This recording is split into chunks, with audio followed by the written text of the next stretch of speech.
Assalomu alaykum. Bu videoda biz biznes dasturida qanday qilib hisobotlarimizni ko'rib chiqish haqida gaplashib chiqamiz. Hisobotlarimizni ko'rishlik uchun biz biznes dasturidan hisobotlar bo'limini tanlashimiz kerak bo'ladi. Ustiga bosadigan bo'lsak, bizda bu oynani ochib beradi. Bizda har bir sana uchun tepada alohida hisobotlarimiz bor. Misol uchun bugungi 20-iyun kuni uchun hisobotlar ko'rinib turibdi bu joyda. Birinchisi jami buyurtma summasi. Bu bizda oxiri yopilgan hisob shotlarini yig'indisi, nechta hisob, nechta buyurtma bo'ladigan bo'lsa, shuni yig'indisi. Buyurtmalarga o'tadigan bo'lsam, bugun biz 3 ta buyurtma qilganmiz.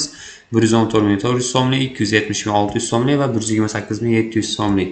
Va hisobotlarga o'tadigan bo'lsak, buni yig'indisi bu joyda turibdi. Va uni pastida bizda mahsulotlardan sof daromad. Bu bizda eskilarda bo'lgan bo'lsa, mahsulotlar qo'sh davomida bizga mahsulotimiz tayyor bo'ladigan summasi va mahsulotimiz sotuvga chiqish summasini yozganmiz. Misol tariqasida bir dona qiyma shashligimiz bizga 10.000 so'mga tayyor bo'ladi va uni biz ustiga 5.000 so'm foyda qo'yib 15.000 so'm tariqasida sotamiz.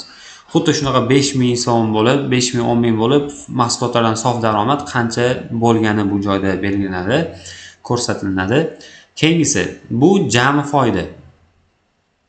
Jami foydani ko'rishdan oldin biz pastda foizlardan sof daromadni ko'radigan bo'lsak, bu sof daromad biz uslugalar qo'yganmiz, eslarda bo'lsa, foizlar, buyurtmalar uchun foizlar qo'yganmiz. Biz ofisant uchun xizmat ko'rsatish uchun bu joyda 10% da usluga qo'yganmiz.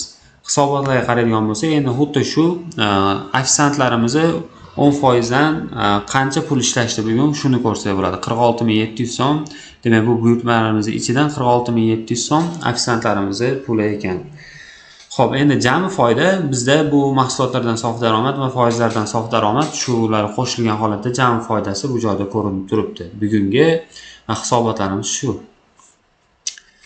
Aynan qaysidir sanalarni belgilamoqchi bo'lsak, bu joyda sana tugmasini ustiga bosib, biz o'zimizga kerakli sanani belgilashimiz mumkin. Misol tariqasida 12-kuni bosaman va OK tugmasini bosadigan bo'lsam, bizda 12-kunlik ko'rsatib beradi. Lekin menda 12-kuni hech qanaqa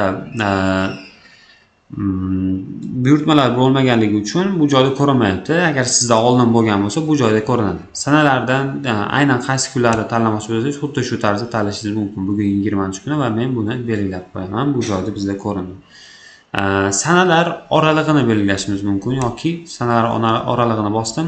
6-kundan 20-kungacha bo'lganlarini misol uchun bosdim. 6-kun va 20-kun ustiga bossam, 6-kundan 20-kungacha bo'lgan hisobotlarimiz bizga chiqarib beradi. Saqlash tugmasini bosaman va bizda shu